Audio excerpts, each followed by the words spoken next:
가둘 수 없는 기도와 찬송. 사도행전 16장 16절에서 34절 말씀입니다.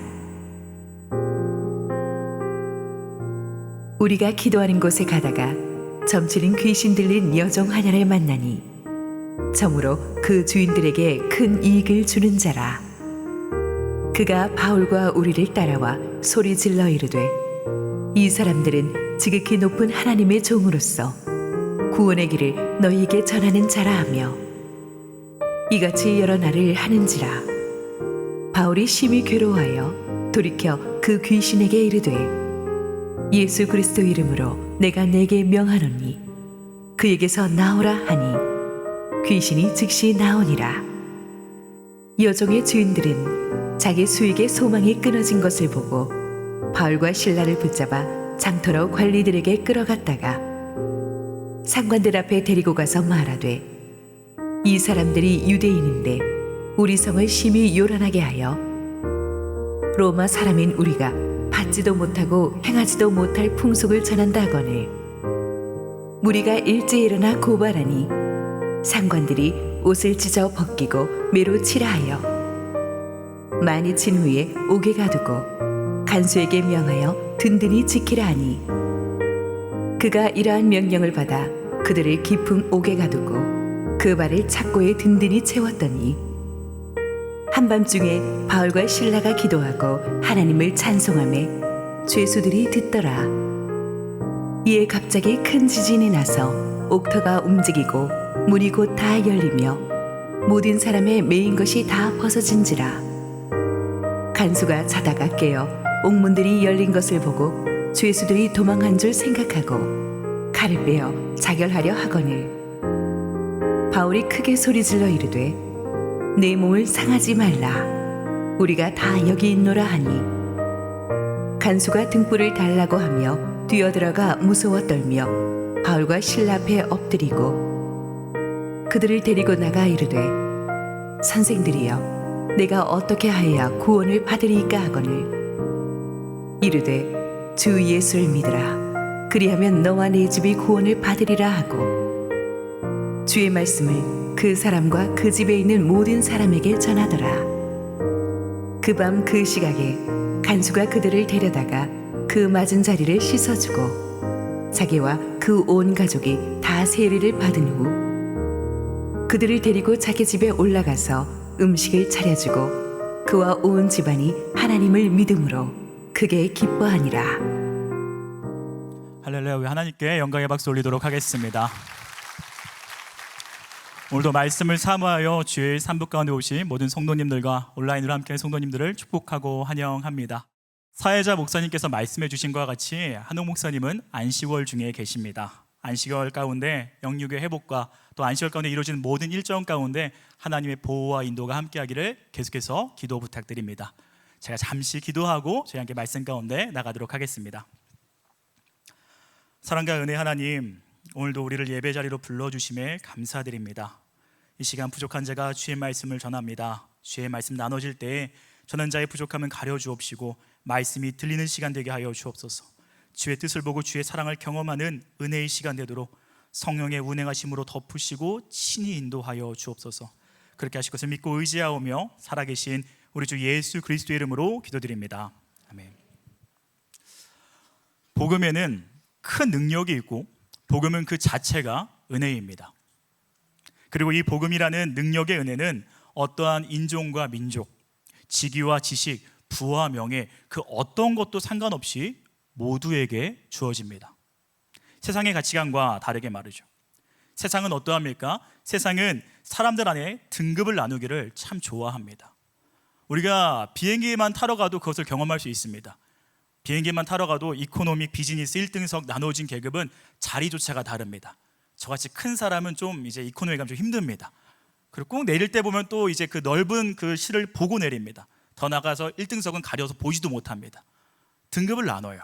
공항에 가서도 쉬는 공간 자체가 다릅니다. 또한 우리가 자주 쓰는 핸드폰도 그렇지 않나요? 요금제에 따라서 등급이 다르고 매달 이루어지는 혜택과 그 능력들이 다 다릅니다.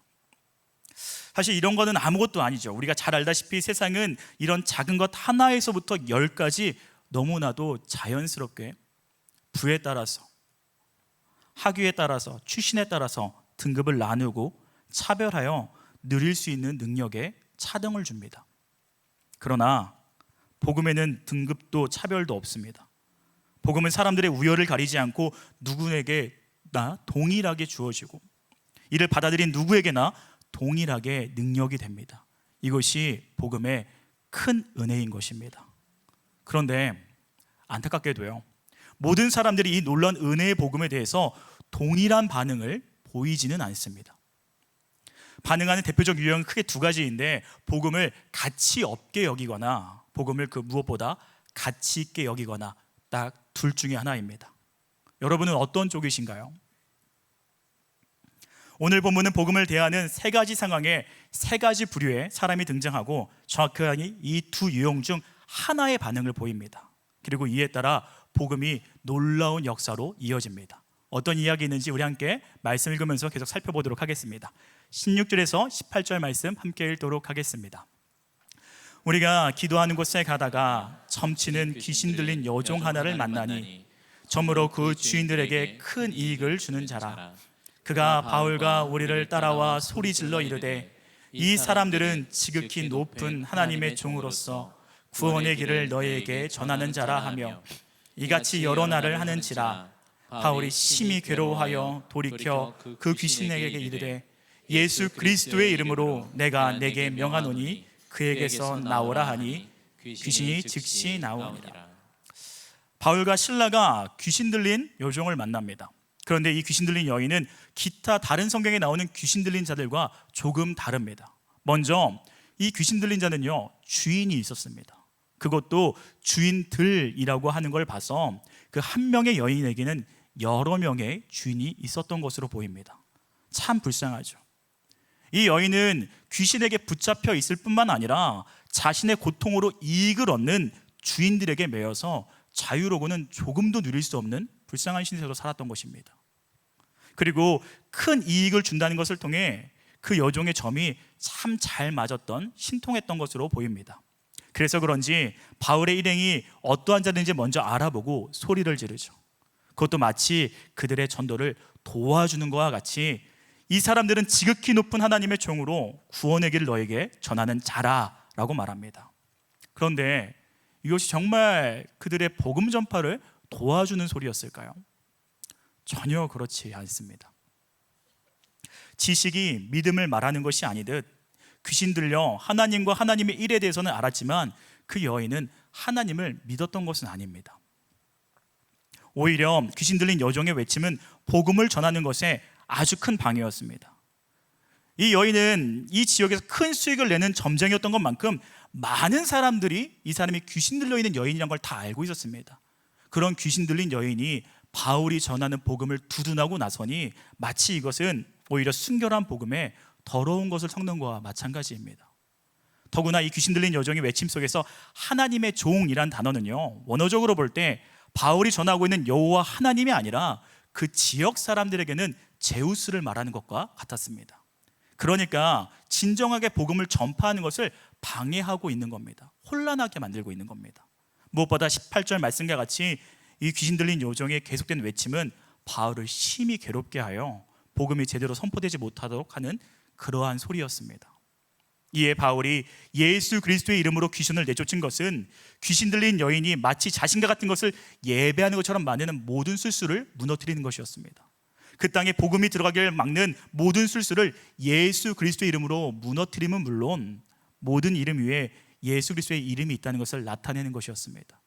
모든 자유함과 모든 생명에는 예수 그리스도의 이름이 필요하다는 것을 선포하는 행위였습니다. 그런데 이 놀라운 은혜의 일로 귀신이 떠나고 그 사람의 자유를 얻은 일로 문제가 생기기 시작합니다. 19절에서 23절 말씀 함께 보겠습니다. 여종의 주인들은 자기 수익의 소망이 끊어진 것을 보고 바울과 실라를 붙잡아 장토로 관리들에게 끌어다가 상관들 앞에 데리고 가서 말하되 이 사람들이 유대인인데 우리 성을 심히 요란하게 하여 로마 사람인 우리가 받지도 못하고 행하지도 못할 풍속을 전한다 하거늘 우리가 일제히 일어나 고발하니 상관들이 옷을 찢어 벗기고 매로 치라 하여 많이 친 후에 옥에 가두고 간수에게 명하여 든든히 지키라 하니. 한 여인이 예수 그리스도의 이름으로 자유를 얻은 이 복된 소식을 싫어하는 사람들이 있었습니다. 바로 그 요종의 주인들입니다.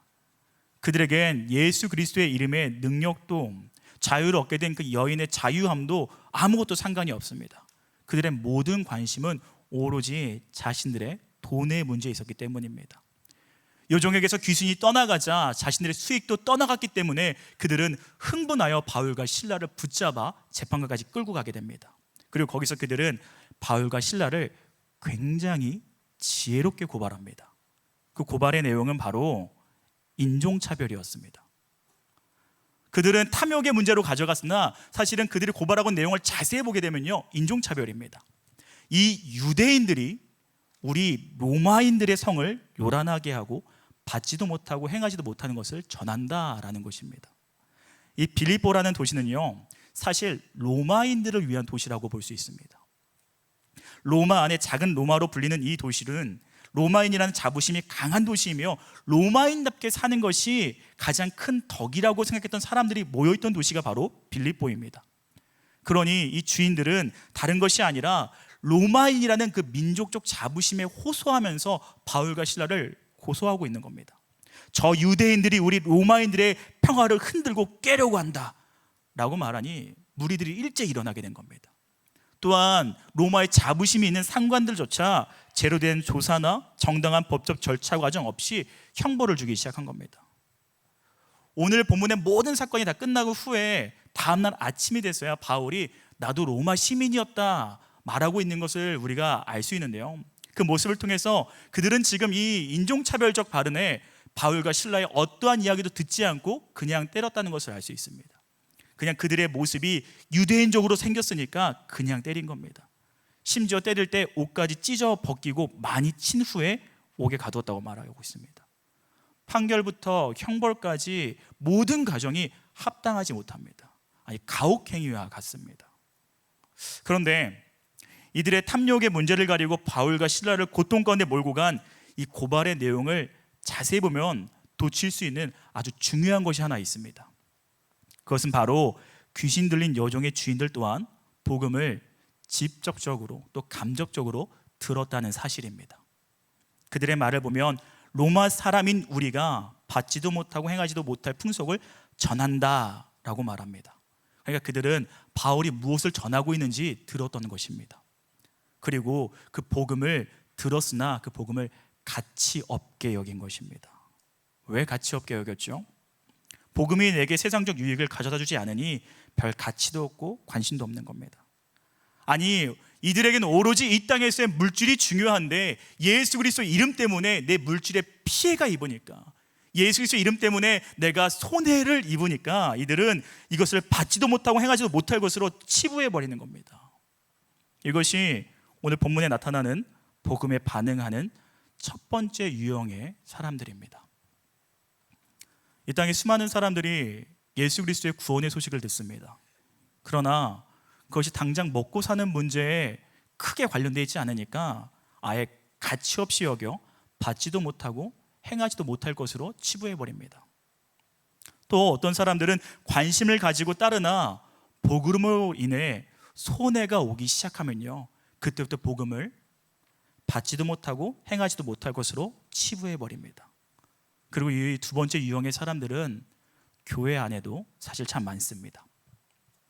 하나님의 사랑을 알고 하나님의 전지전능함을 알아 하나님이 내 사업을 도와주시고 내 취업을 도와주시고 내 물질의 부를 도와주실 것 같이 생각하기에 처음에 관심을 가지고 주 앞에 나옵니다. 물론 시작은 그럴 수 있습니다. 그래도 됩니다. 우리가 사업의 실패로 인생의 어려움을 해결하고자 주님을 찾게 되는 일은 정말 많습니다. 괜찮습니다. 그러나 끝까지 그래서는 안 됩니다.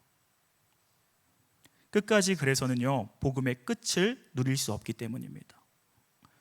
예수님의 기적으로 배가 부르고 떡을 먹어 배가 부른 자들은 예수님이 말씀하시자 예수님을 떠나기 시작합니다. 예수님을 통해 그냥 배부르고자 예수님을 따르는 자들은요, 결국 그 배부름의 문제 때문에 예수님을 떠나게 되어 있는 것입니다. 복음을 단순히 이 땅의 형통 정도로 아는 사람은 결국 이 땅의 형통의 문제로 복음을 내려놓게 되는 것입니다. 마태복음 6장 24절은 이렇게 말합니다. 함께 고백하겠습니다. 한 사람이 두 주인을 섬기지 못할 것이니 혹 이를 미워하고 저를 사랑하거나 혹 이를 중히 여기고 저를 경히 여김이라. 너희가 하나님과 재물을 겸하여 섬기지 못하니라. 물질과 주님을 같이 섬길 수는 없습니다. 세상의 물질보다 복음을 가치 없게 여기면 복음에서의 진정한 복됨의 맛을 누릴 수 없기 때문입니다. 복음이 무엇입니까? 복음은 우리에게 세상의 부귀를 주는 것이 아니라 참 승리를 주는 것입니다. 복음이 무엇입니까? 복음은 이 땅에서의 형통을 주는 것이 아니라 구원을 주는 겁니다. 이 복음을 물질적 가치보다 귀중히 여기는 자만이 복음의 참 승리와 복음의 참 구원의 능력을 누릴 수 있게 되는 것입니다. 저는 여기 있는 저와 여러분이 그 능력을 누리는 자들 되기를 주님의 이름으로 축원합니다. 진실로 아멘 하십니까? 그렇다면 사랑하는 성도 여러분, 이게 참 중요한데요. 그렇다면 이를 위해서, 이 복음을 위해서 손해를 볼 각오가 되어 있으십니까? 할렐루야. 복음을 위해 손해를 감수하는 사람들, 이것이 복음에 반응하는 두 번째 유형의 사람들입니다. 세상에 손해가 있어도 복음으로 인해 어떠한 피해와 어려움이 다가온다 해도 그 복음을 놓을 수 없는 이들, 바울과 실라가 그 모범을 우리에게 오늘 보여주고 있습니다. 24절에서 26절 말씀 함께 읽도록 하겠습니다. 그가 이러한 명령을 받아 그들을 깊은 옥에 가두고 그 발을 착고에 든든히 채웠더니 한밤중에 바울과 실라가 기도하고 하나님을 찬송하며 죄수들이 듣더라.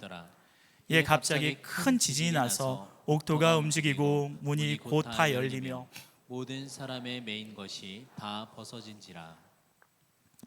빌립보의 권위자들은 바울과 실라의 옷을 찢고 매우 치는 것에서 그들의 형벌을 끝내지 않습니다. 깊은 옥에 가두고 발에 착고를 채웠다라고 말하고 있습니다. 이건 사실 많이 과도한 처사입니다. 먼저 로마의 감옥은요 3단계로 이루어져 있습니다. 햇빛이 드는 지상 감옥이 있었고요, 햇빛이 들지 않은 지하 감옥이 있었습니다. 그리고 마지막으로 바울과 실라가 들어간 깊은 옥이 있었습니다. 이 깊은 옥은 중범죄자들이나 사형수들이 들어가는 결코 빠져나올 수 없는 그런 감옥입니다. 햇빛이 안 드는 정도가 아니라 땅속에 구덩이를 파서 아주 그냥 토굴과 같이 답답하게 가둬놓는 곳이 바로 깊은 옥입니다. 또한 착고는 넓은 나무 형틀 각끝에 구멍을 놓고 그 구멍에 양 발을 넣어 다리를 크게 벌려뜨려 걷는 것이 불가능할 뿐만 아니라 착고를 차고 있는 것만으로도 다리가 찢어져 고통을 계속해서 받아야 되는 고문 도구입니다. 그들은 매맞았고 그들은 갇혔고 발은 찢어지도록 계속 아픔 가운데 있는 것입니다. 그러니까 그들은 지금 최악의 판결로 최악의 감옥에 최악의 상태에 있게 된 겁니다. 그런데 문제는요, 그들이 그 정도로 큰 잘못을 했습니까? 그들이 이 정도의 수고를 당할 만한 잘못을 저지른 건가요? 사실 바울은 이 빌립보로 올 생각조차 안 하고 있었던 사람입니다. 순전히 하나님의 인도하심으로 이 땅에 온 겁니다. 처음에 바울과 실라는 아시아 지역으로 2차 전도 여행을 잡았으나 성령님께서 그것을 막으셨던 것입니다. 사도행전 16장 6절에서 7절 말씀 함께 읽도록 하겠습니다. 성령이 아시아에서 말씀을 전하지 못하게 하시거늘 그들이 부르기아와 갈라디아 땅으로 다녀가 무시아 앞에 이르러 비두니아로 가고자 애쓰되 예수의 영이 허락하지 아니하시는지라. 이후에 바울은 한밤중에 마게도냐 사람들이 건너와 우리를 도우라는 환상을 보게 되고 후에 10절에 이렇게 말합니다. 우리 10절 말씀도 함께 읽도록 하겠습니다.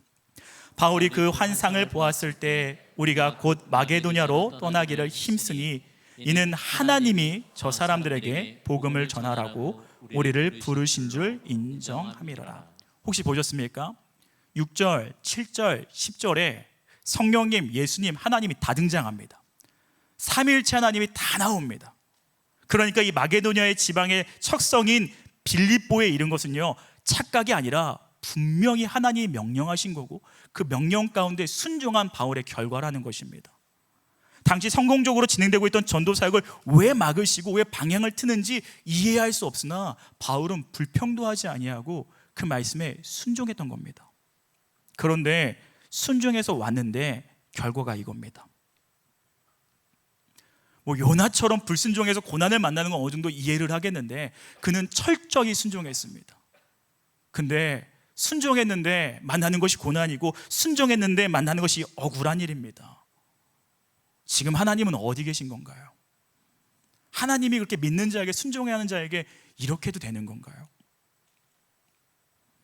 지금 바울과 실라는 매맞은 곳의 고통과 발목에 채워진 착고를 통한 고통뿐만 아니라 거기에 이해할 수 없는 하나님의 방법 때문에 고통을 받고 있습니다. 하나님이 도대체 왜 그러시는가? 하나님이 살아계신 하신 것인가? 그런 억울함의 고통이 더해졌을 것입니다. 내 상황이 내 신앙으로는 도저히 이해되지 않는 그 고통이 그를 덮었습니다. 그렇게 그는 한밤에까지 이르게 된 것입니다. 여러분은 인생에 이러한 밤을 맞이한 적이 있으신가요? 믿음으로 열심히 살았는데 재정의 문제가 해결되지 않습니다. 믿음으로 열심히 살았는데 여전히 앞이 캄캄합니다. 믿음으로 열심히 살았는데 질병의 고통이 우리에게 찾아옵니다. 믿음으로 열심히 살았으나 억울한 일을 당해 분통이 터지고 오고 가는 수많은 생각에 고민들의 답은 없고 하나님은 정말 축복의 하나님이 맞는지 내게는 왜 이리 잔인하신지 화도 나고 신앙의 회의감도 오고 답답한 내 믿음은 미련해 보이는 그 고통스러운 한밤. 그 밤에 여러분은 무엇을 하십니까? 바울은 그 밤에 하나님을 기도하고 하나님을 찬양하기 시작합니다. 그 밤에 바울과 실라는 하나님을 찬양하기 시작합니다. 마음에 수많은 요동이 있었을 것입니다. 됐습니다. 이 이상의 무슨 예배입니까? 라는 마음의 소리가 수없이 오고 갔을 것입니다. 그러나 그들은 성령의 인도하심에 따라 예배하기 시작한 것입니다.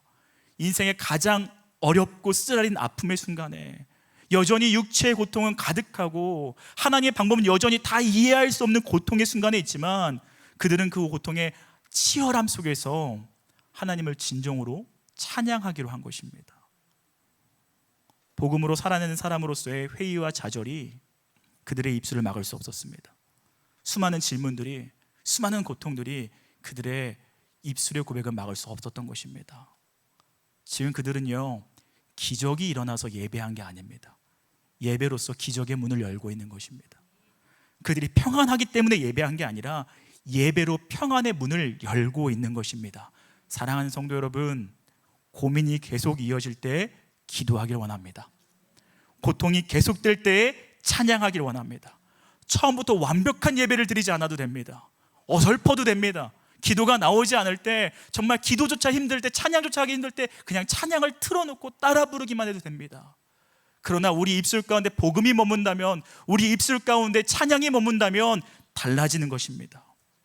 사방으로 우겨싸임을 당하도 쌓이지 않도록, 답답한 일을 당하여도 낙심하지 않도록, 박해를 받아도 버림받지 아니하며 거꾸리팀 당해도 망하지 않도록 예수 그리스도의 생명을 선포하는 저와 여러분 되기를 주의 이름으로 축원합니다. 그때 복음의 능력이 우리를 새롭게 할 것입니다. 사람들의 말에 상처가, 절망과 허무가, 믿음의 회의와 좌절과 우울과 패배감이 우리를 묶을 수 없는 것을 경험하게 되는 것입니다. 예전에 어떤 설교에서 나치 수용소에서 유대인이 갇혔던 곳에 있었던, 거기에서 발견된 문구의 이야기를 들은 적이 있습니다. 유대인이란 이유로 끌려가 가족끼리 생이별하고 지하 수용소에 갇혀서 생체 실험을 당하고 계속해서 죽어나가는 그 동료들을 밤낮으로 왔던 그곳에서, 희망이라는 조금도 없었던 그곳에서 전쟁이 다 끝난 후에 벽에 세 줄의 문구가 이렇게 발견되었다고 합니다. 나는 태양이 비추지 않을 때에도 태양이 있음을 믿는다. 나는 사랑을 느낄 수 없을 때에도 사랑이 있음을 믿는다. 나는 하나님이 침묵하실 때에도 하나님이 살아계심을 믿는다. 인생의 한밤중을 걷고 있더라도 우리는 잊어서는 안 됩니다. 그러나 하나님은 살아계십니다. 그러나 하나님은 살아계십니다. 사랑하는 성도 여러분, 그러나 하나님은 여전히 살아계십니다. 예수님은 여전히 여러분을 사랑하십니다. 목숨을 다해 모든 억울함과 죄를 다 뒤집어 쓰실 만큼 사랑하신 것이 예수님의 사랑이고, 이것이 복음입니다. 이것을 선포하는 겁니다. 누가 우리를 그리스도의 사랑에서 끊겠습니까? 환난입니까? 공고입니까? 박해나 기근이나 적시나 위험이냐 칼입니까? 어떤 것도 우리를 그리스도의 사랑에서 끊을 수 없습니다. 죽음도 생명도 천사도 권세자들도 현재리나 장래리나 기품이나 높음이나 어떠한 것도 그리스도의 사랑에서 우리를 끊을 수가 없습니다. 그것을 붙잡고 선포하길 바랍니다. 그 밤에 선포하기 원합니다. 그 밤에 노래하기 원합니다. 그때 모든 착고가, 모든 문제가 풀리는 역사를 마주하게 될 것입니다. 나를 가둘 수 없는 자유함의 능력이 일어날 것입니다. 우리 여기서 한 걸음만 더 나가 볼까요? 사실 말씀을 준비하며 적지 않게 충격을 받은 것이 있습니다. 그것은 수많은 학자들이 이 본문을 원어적으로 해석했을 때 바울과 실라가 드렸던 기도와 찬송이 아무리 봐도 구원과 관련된 찬송이 아니라고 말하는 것입니다.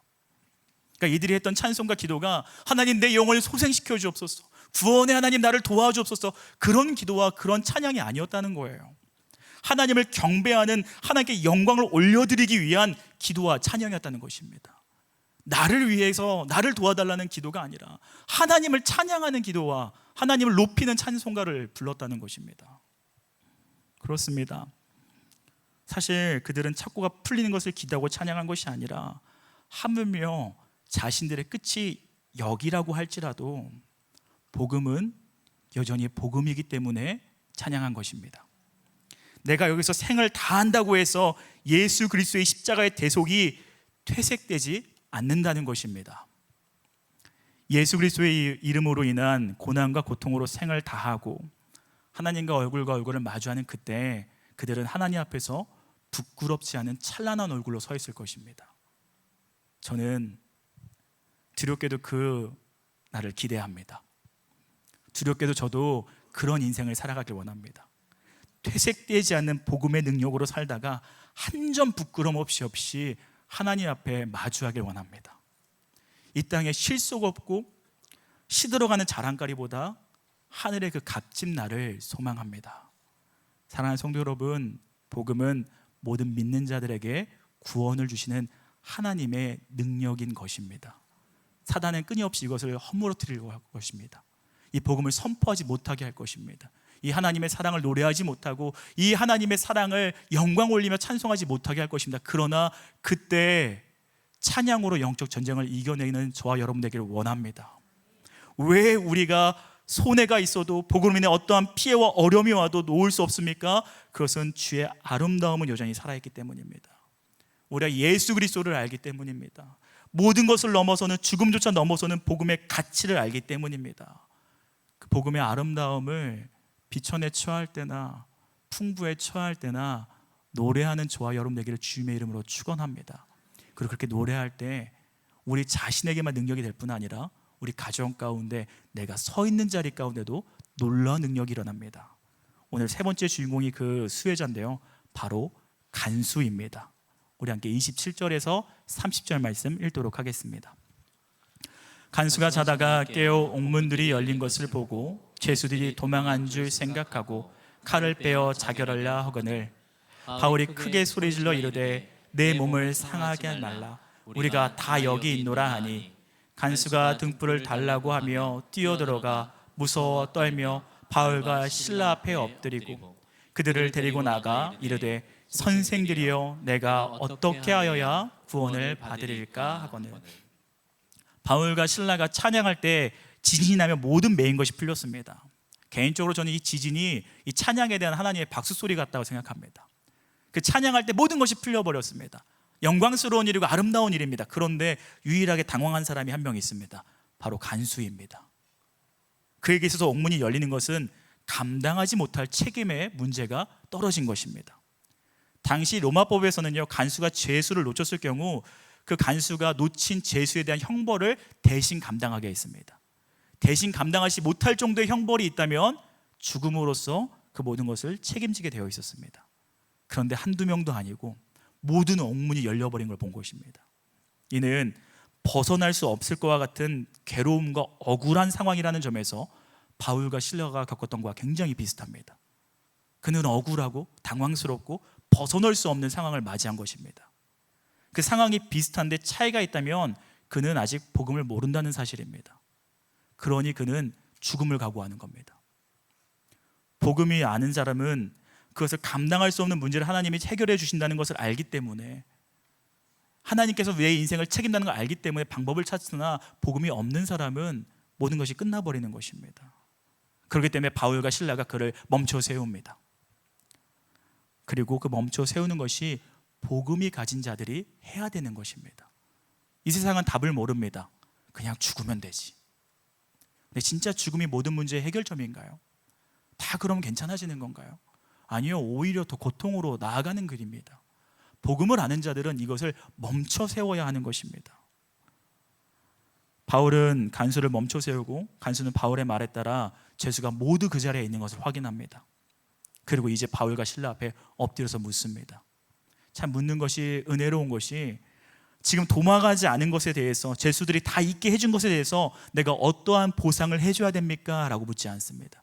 그가 물어보는 건 내가 어떻게 하여야 구원을 받으리까? 라고 묻습니다.